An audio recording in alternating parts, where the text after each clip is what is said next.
শুরুতেই ইরান যুক্তরাষ্ট্র যুদ্ধ পরিস্থিতির খবর। ইরানের বিরুদ্ধে ইসরায়েল যুক্তরাষ্ট্রের যুদ্ধ 1 মাস ছাড়িয়েছে, তবে এখন পর্যন্ত যুদ্ধ বন্ধের কোনো লক্ষণ দেখা যাচ্ছে না। উল্টো মধ্যপ্রাচ্যে সামরিক শক্তি আরো জোরালো করছে যুক্তরাষ্ট্র। বার্তা সংস্থা রয়টার্সের প্রতিবেদনে বলা হয়েছে, মধ্যপ্রাচ্যে মার্কিন সেনাবাহিনীর 82তম এয়ারবোর্ন ডিভিশনের কয়েক হাজার প্যারাট্রুপার পৌঁছতে শুরু করেছে। সোমবার দুজন মার্কিন কর্মকর্তা রয়টার্সকে তথ্য নিশ্চিত করেছেন।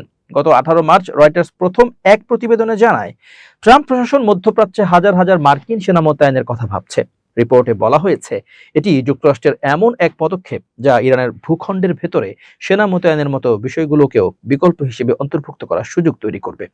রয়টার্সের নতুন রিপোর্টে বলা হয়েছে, নর্থ ক্যারোলাইনার ফোর্ট ব্র্যাগ থেকে এই প্যারাট্রুপাররা মধ্যপ্রাচ্যের ওই অঞ্চলে আগে থেকে মোতায়েন করা কয়েক হাজার নৌ, মেরিন সেনা ও বিশেষ বাহিনীর সদস্যদের সঙ্গে যোগ দিচ্ছে। গত সপ্তাহে অন্তত 2500 মেরিন সেনা মধ্যপ্রাচ্যে পৌঁছায়। নাম প্রকাশে অনিচ্ছুক মার্কিন কর্মকর্তারা যুক্তরাষ্ট্রের সেনাদের ঠিক কোথায় মোতায়েন করা হচ্ছে সে সম্পর্কে নির্দিষ্ট করে কিছু বলেননি। তবে এই পদক্ষেপ যে আগে থেকেই প্রত্যাশিত ছিল জানান তারা।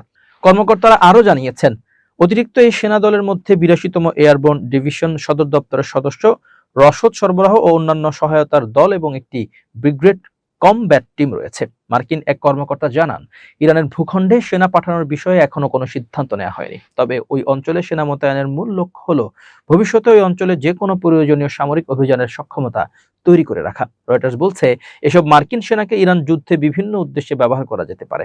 এর মধ্যে একটি সম্ভাব্য পরিকল্পনা হতে পারে ইরানের খার্ক দ্বীপ দখল করা।